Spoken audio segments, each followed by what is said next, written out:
Hello everyone, my name is Brayden, this is Airless Quill 9.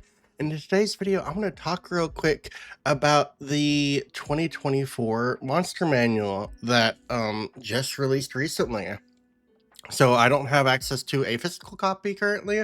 I'm waiting for mine to arrive in the mail, but I did gain access to the Monster Manual on D&D Beyond, and I have been reading it for almost a week, and I've given it a pretty thorough looking through. So I want to talk real quick about things that I like in it, things that I dislike, and really what my general thoughts are about this new Monster Manual that have come out.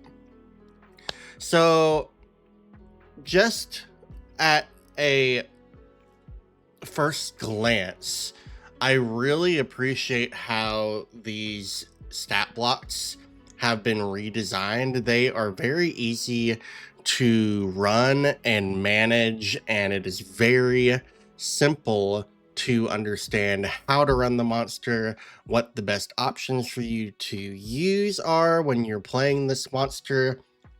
And there's even an introductory chapter to the Monster Manual that talks to you about how best to run a stat block, tells you to make as much use as you can out of the creature's bonus actions, reactions, and legendary actions if it has any of those, and really gives you some general pointers about how best to run each of these stat blocks. So from what I can see here, we have a lot available to us in this new Monster Manual. There are around 85 new stat blocks in this Monster Manual, and there are, I believe, 503 total stat blocks. Now, there are a few stat blocks in here that have been renamed slightly. So, for example, the one that I'm thinking of right now is the Yuan-ti Pureblood is now called the Yuan-ti Infiltrator. There's some really simple ones like that, like the Cyclops has been renamed the Cyclops Sentry, and the Acolyte has been renamed to the Priest Acolyte. A lot of this is just so they can categorize them a little bit better. Some of them are just name changes, honestly. But some of them, like the for the goblins, there are now the goblin minion, and there's the goblin warrior, I believe. Yes, there's the goblin minion now and the goblin warrior. Originally, there was just a goblin stat block, and then you had the goblin boss stat block. So now they've removed just the base goblin stat block, and now they have a goblin minion and a goblin warrior and a goblin boss and a goblin hexer. So there's now 4 different goblins that you can choose to use in a certain game. And there's also other examples of this. The null stat block is now the null warrior, and there's a few changes like this. The Sphinxes have been completely renamed. So there's a handy little monster conversion table in the back of the book in Appendix B, or there's a bunch of different tables here, but one of the most interesting ones is the one for stat block conversions. It shows you what the 2014 stat block used to be and what the new 2025 equivalent is now that this this book is out. So if you're wanting to run an Aarakocra, for example, you'll now be using the Aarakocra Skirmisher stat block. Or if you're wanting to run a Bugbear, you'll use the Bugbear Warrior stat block. And there are some that don't exactly align. So some of the species options, like the Dwergar, the Drow, and the Orc, those stat blocks are no longer in the game currently. So they have either been given equivalent stat blocks, or they have been given new stat blocks entirely.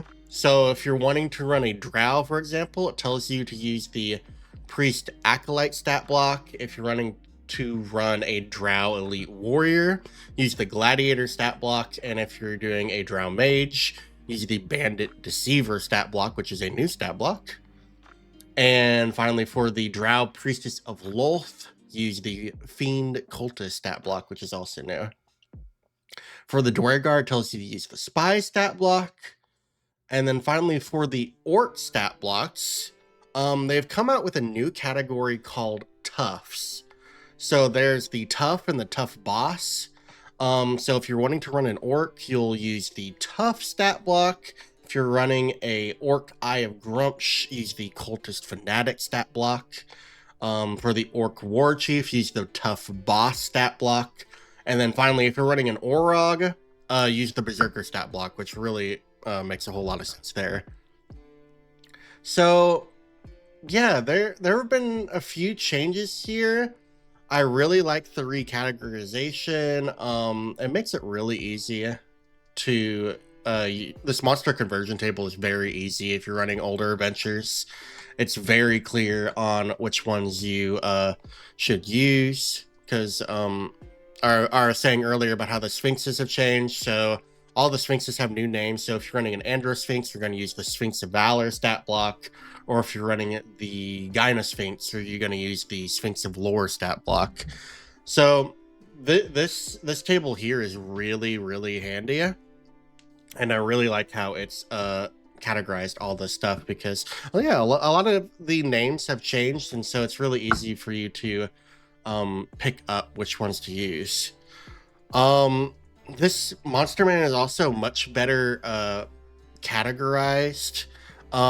They've changed the way everything appears in it. So this monster manual is alphabetical, and it's not alphabetical by like creature type. So if you're looking for oozes, you're not going to be looking in the O's, for example, because there are multiple oozes. So if you're looking specifically for the gelatinous ooze, you're going to be looking in the G's. And if you're looking for the gray ooze, you're going to also be looking in the G's. So there's things that are just much better categorized and easier to find. If you're looking for a pit fiend, you're going to be looking in the P's. You're not going to be looking in the D's for devils anymore. So it's just a lot easier to find things and a lot better categorized. And then there's just a lot of good tables in the back of the book. Like I said, there's a table for monsters by habitat. There's monsters by creatures type. You get monsters by group. So they have these little sections, so you can see what stat blocks represent angels, which stat blocks represent beholders, which ones represent demons or devils or dinosaurs or chromatic dragons. It's categorized very easily so that you can look in the back of the book, find the specific thing that you're looking for, and then go to that section and figure it out. Now I want to talk really about a lot of the changes that have been made to stat blocks, because there have been quite a few changes here. Most noticeably, there's been a humongous restructuring and rebalancing of stat blocks in this book. So you can tell just by looking at stat blocks that I would say for the most part, some creatures under CR5 have had their power reduced because they were overtuned in the earlier monster manual. And so you'll see some of those with maybe slightly less hit points, but a lot of those too have also had their like pluses to hit have been increased in some instances. A lot of the changes include things like granting some resistances to creature stat blocks that didn't have them. There's no longer a resistance to bludgeoning, piercing, and slashing from non-magical attacks or weapons or whatever that may be. Now, if a creature has resistance to physical damage, it now just gains resistance to bludgeoning, piercing, and slashing damage. So there's no longer a distinction between magical and non-magical weapons. Um, this is a lot more interesting. Specifically for creatures such as the um, well, I'm thinking now, even creatures as the Tarrasque. The Tarrasque stat block now has resistance to bludgeoning, piercing, and slashing damage. So it has almost 700 hit points already. But if you're trying to take it down with with a weapon damage, and you're not dealing anything unique, it's going to take you a long time to get through those hit points because of that physical resistance. A lot of creatures are just a lot tankier. Anything above CR5 has seen major improvements in a lot of ways. Some of them are dealing way more damage than they originally did. Some of them, like the Lich, have a monumental amount more hit points than they previously did. Things are just a lot more balanced than they were for higher levels of play than they were in the 2014 Monster Manual. And that's really nice to see, especially since they've changed the calculation for encounters.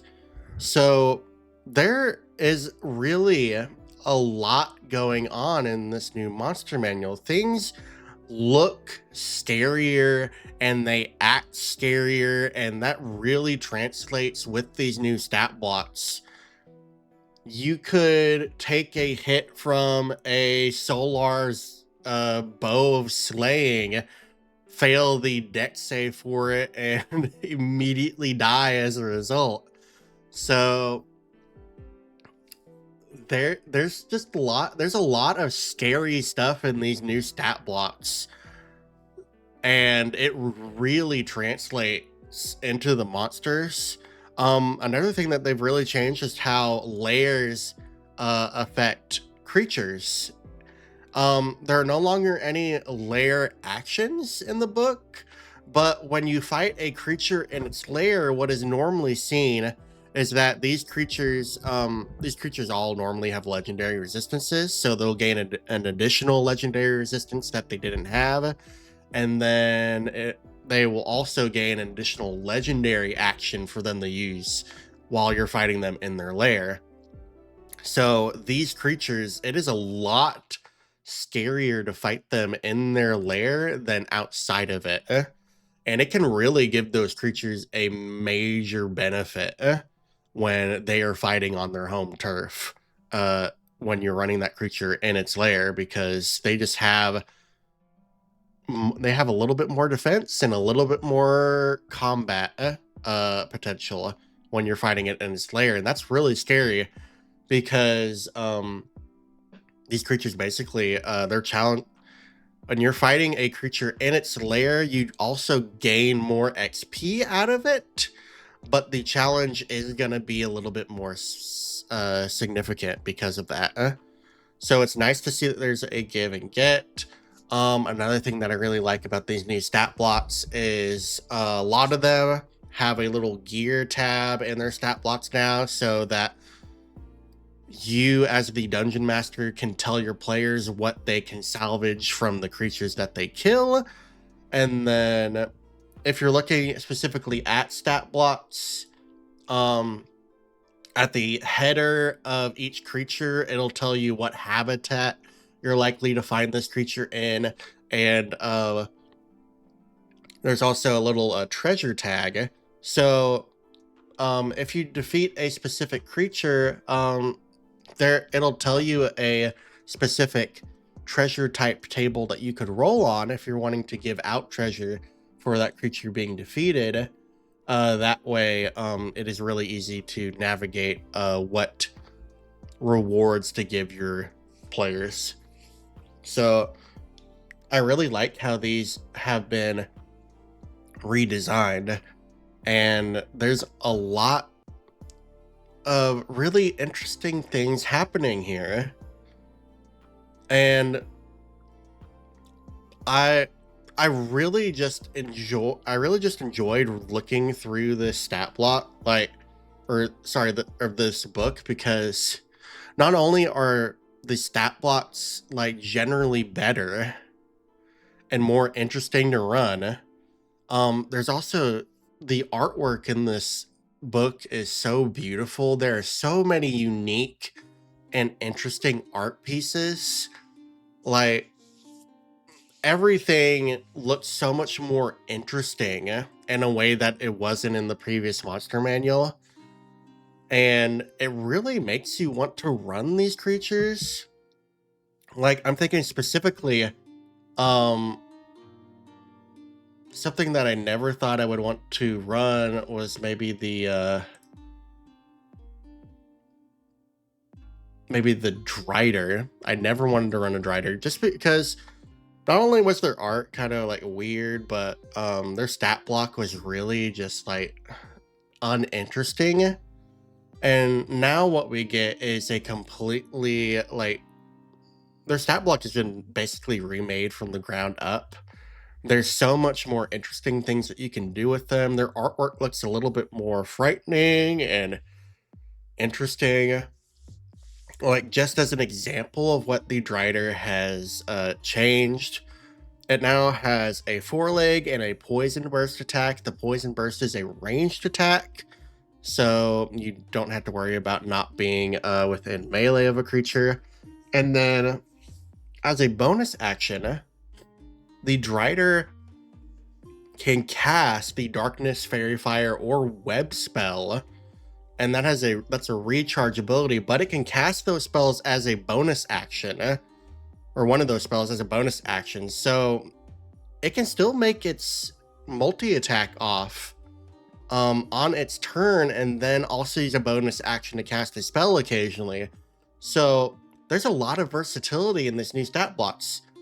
And another really interesting thing is that some of these stat blocks, depending on the challenge rating of them, some of these stat blocks are either proficient or double proficient in initiative.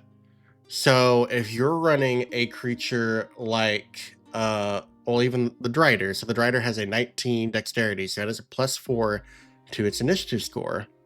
But if you're running something a little bit higher, let's say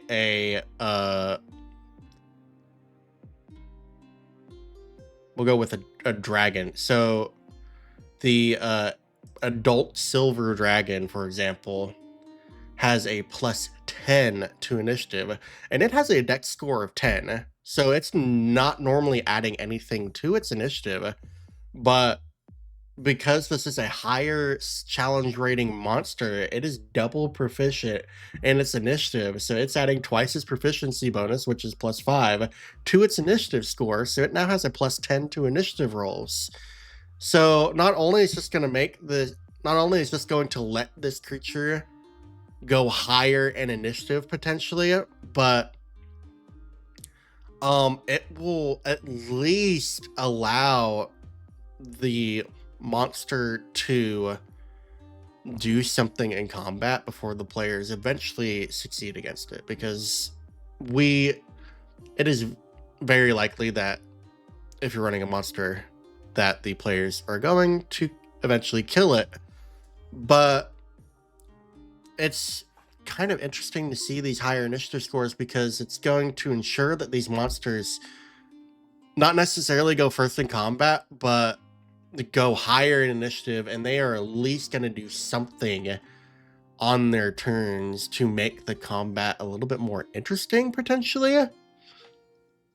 So even if I'm looking at the adult silver dragon, you could start off with a legendary action on the first round of combat and cast Hold Monster on one of the player characters and paralyze them until the start of the dragon's or as long as they're holding concentration on it, because I think that's a concentration spell. Yeah. So you could do that, and then the dragon can just go up to the creature and just beat the crap out of the paralyzed players. So there's a lot of interesting things that you can do with these stat blocks now, not just legendary monsters in general, but even something as simple as the Pit Fiend has seen major changes. So as a part of their action, they can cast Fireball twice as a part of their as a magic attack that they have. They can cast Fireball twice in the same turn because it doesn't use any spell slots. And that's really crazy because that's two 20 radius spheres, 20-foot radius spheres that it can put anywhere within, I think 120 feet is the range on Fireball, and both those are dealing 8d6 fire damage. So yeah, there's just crazy things that these new monsters can do, and it really makes them more representative and a lot more scarier in their challenge ratings. And another thing that I really like is how NPC categories have been improved. So you have like the bandit category. There are now 2 additional bandit stat blocks for higher challenge ratings or higher levels of play. There's 2 higher challenge rating bandits now. Groups like the cultists, there are now like 6 new cultists. There's a high CR cultist, and then there's 7 stat blocks, sorry. There's now 5 new cultist stat blocks. 4 of them are like specific types of cultists. Like there's aberrant, death, elemental, and fiend, and then there's the cultist hierophant stat block, which is a higher level cultist that it's supposed to be representative of like the leader of this group of cultists that are doing whatever diabolical plot they have planned. And another example is just like even like simple things like guards. Guards now have the regular guard stat block, and then there's a guard captain stat block. If you go to the priest, there's the priest acolyte, the priest stat block, and the archpriest.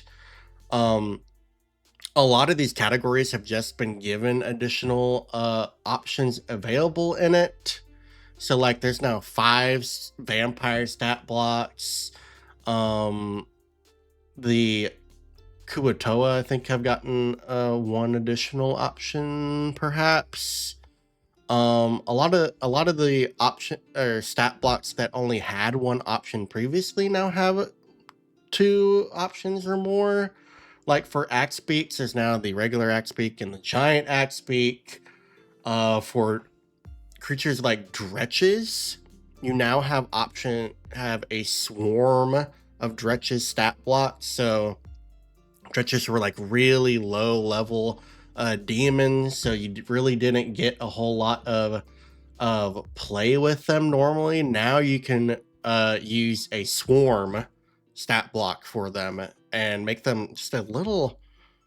You can use the swarm as a representative of a bunch of them moving and attacking the players, and it just really allows for you to use these lower CR monsters and higher levels of play and have some sort of impact on the game itself. So my favorite one example of these new swarm stat blocks is not only have the dretches and I think the lemures now have swarm stat blocks, but there's also the crawling claws. There's now a swarm of crawling claws, so that could be a really scary encounter.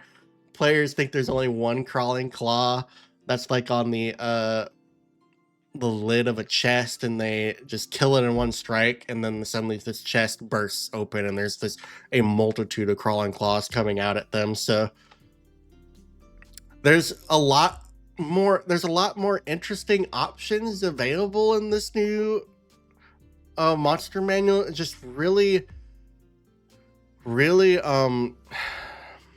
sparks the imagination and makes you want to run these monsters in a way that you haven't before. And a lot of the examples in here, so now there are a lot more high CR creatures, and specifically Titanic creatures. So you now have a high CR celestial, or not that there aren't been, but there's some new creatures in this category. So there's like a high CR celestial type for called the Beast Lords, basically, and now there's an Archfey stat block, and there's a Colossus stat block, which is a high CR construct. There's the Ooze of Annihilation, which is a high CR ooze boss that your players can fight. There are some high CR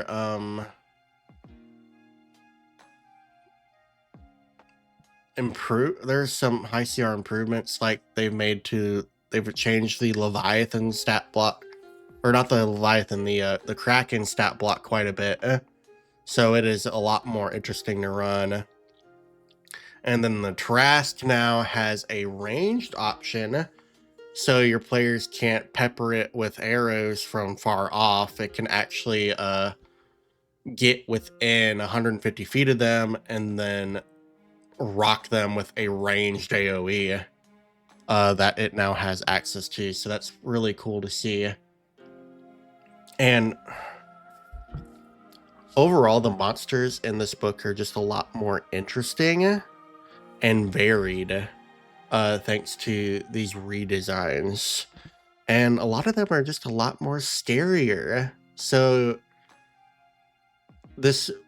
because a lot of these stat blocks act entirely different from how they used to, and that just gives them a lot.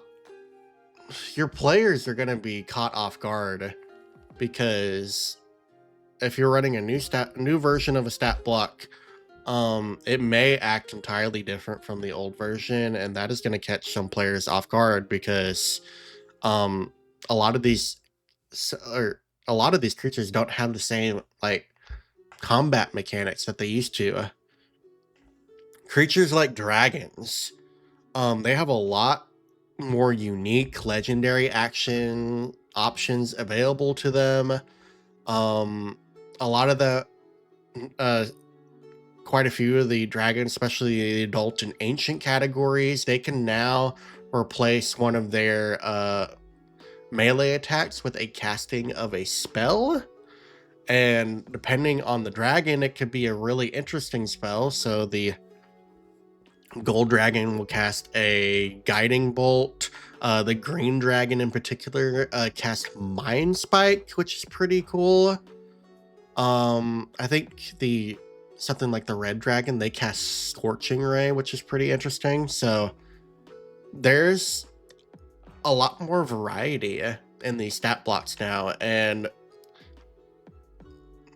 combats are going to be a lot more interesting because of this. So these creatures now just play differently, and that's going to be really interesting to see how that spices up an encounter. And especially for these higher CR monsters, they're just so much scarier, because a lot of them either have gotten higher armor classes or more hit points, and then not only that, but their damage potentials have also been improved, so they're dealing a lot more damage, and that really carries over in the stat blocks now. So if you're running, I really foresee these higher challenge combats being a little bit scarier because of this. And I'm really interested in testing that out in actual play, because I really want to see how this new redesign of some of these creatures has really affected the game itself. So I plan on running some of these new monsters for my friends and the other games that I am running, just so I can get some feedback on how these new creatures run, and as soon as I do that, I'll come out with another video talking about how this carries over in actual play. But for this specific video, I just wanted to talk about what I enjoyed about this new monster manual. I've talked a lot about what I've enjoyed. I haven't talked about what I haven't. So I'm gonna go in some really just like base things that I don't really like. Some of the monsters, some of the redesigns are kind of lacking, in my opinion. Something that I didn't really like at all were how the ghoul stat blocks were redesigned. So there are two ghoul stat blocks now. There's a ghoul and there's a Lacedon ghoul, which are these aquatic ghouls. But ghouls have a multi-attack option now. They can make 2 bite attacks. So the regular ghoul has a bite attack. The Lacedon ghoul has an icy bite, which deals cold damage. But they kept the claws. They kept the claws in the stat blocks. And not only did they do significantly less damage, I mean, they do carry over that paralyzed effect, but I could make, I'm looking at the ghoul stat block, I can make 2 bite attacks and deal an average of 8 damage on each attack, or I can make 1 claw attack on my turn and deal an average of 4 damage and have the potential of paralyzing a creature, because it is a DC 10 con save to paralyze that creature. So I don't think it's really beneficial to lower your damage potential in order to paralyze that creature. I really think what should be present here is the ghoul make a bite attack and a claw attack potentially. Or they really should have just increased the damage of the claw so it's equivalent to a single bite attack, since it also has the potential of adding on the paralyzed condition. But they really didn't do that. The claw has half the damage potential of the bite, and the ghoul can make 2 bite attacks or 1 claw attack. So you have to really sacrifice the damage potential of the ghoul in order to try to get that paralyzed effect off, which I'm really not a fan of. If I'm gonna run this creature, I would like to add to these multi-attacks that they can replace one of their bites with a claw attack, because I feel like that's the only way it's gonna be worth it to make that claw attack, as if it's a part of their multi-attack, because otherwise I don't see a reason for you to want to do that. Another group of creatures that really upset me were the lycanthropes. So the lycanthropes have had quite a few changes. Some of the ones that I really like is that their shapeshift stuff is now a bonus action, so that's really nice to see. All of them across the board now have more hit points and higher armor class, which is good to see. But some of the main changes that is really really interesting to see is that they've removed regeneration from their stat blocks, so they have no regeneration potential at all. And they've removed all the immunities to bludgeoning, piercing, and slashing from non-magical damage, which I saw them doing, but honestly I really expected them to keep in a regeneration mechanic to where you had to either deal damage with a spell or a silvered weapon to stop the regeneration or something, some mechanic along that point. But there's just nothing in these lycanthrope stat blocks, so they're now just like animal hybrid creatures that have a sense of intelligence to them, essentially, and they can shapeshift into people or hybrids or animals. And I do like how they have simplified the curse mechanics of these stat blocks. Players no longer have the option to become lycanthropes, which I can see a lot of people not liking anymore. If you're reduced to 0 hit points by a lycanthrope, you become one of those creatures under the Dungeon Master's control. So you as the player, if you become a were creature, you're no longer going to have access to your character, which kind of sucks, but I feel like that's kind of the point of these monsters. You're not wanting to become some of these creatures, and the lycanthropes really had a issue with it was more beneficial to become infected with lycanthropy and gain the benefits of that for your character than it was to try to resist gaining the curse of lycanthropy. So yeah, the lycanthrope stat blocks are just really sad to me because there's no longer an interesting mechanic to them.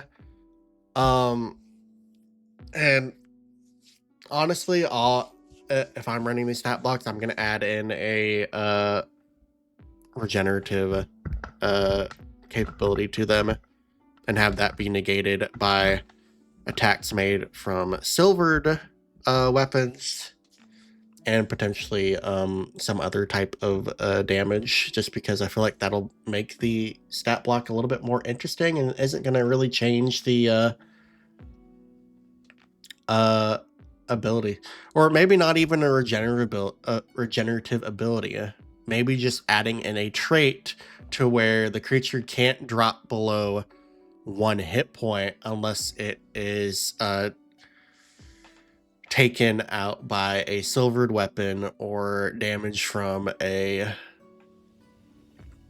specific damage type, maybe like radiant or something of that nature. So yeah, those were just some things that were really disappointing, I guess is the best way to describe it. But overall, I really like what they've done with this new monster manual, and I overall like a lot of the changes that they have done. And it makes me really excited for what I, as a dungeon master, will be able to do with these new and improved stat blocks. But yeah, I could go on talking about this book for quite a bit. I'm gonna make videos going over all the individual changes to monsters and looking at new stat blocks and things of that nature, so keep an eye out for those videos. But I really wanted this video just for me to give my initial thoughts and share what I thought of the book, so that you can all make an informed decision on whether or not you want this monster manual to use. I think overall, this monster manual is so much better than the 2014 version. It's an instant purchase for me. It's just so much better for dungeon masters to use and run, and the creatures here are just so much more interesting, and there's more options for you to use. So I really think this is worth the purchase. But if you don't, that's entirely okay. If you have gotten your hands on the book and have your own thoughts that you want to share, please leave something in the comments for me to read. I read everything that you guys post, and I like to give replies to all those comments. I like to engage that feedback and really talk about this game that we all enjoy. If you haven't done so, please like, and subscribe to like this video, and subscribe to my channel if you want to see more content from me. I foresee a lot of my future videos talking about this monster manual and monster mechanics, just because I really enjoy running monsters. So yeah. Thank you all for watching. I appreciate all of your support, and I'll catch you all in the next video. See you guys later. Bye bye.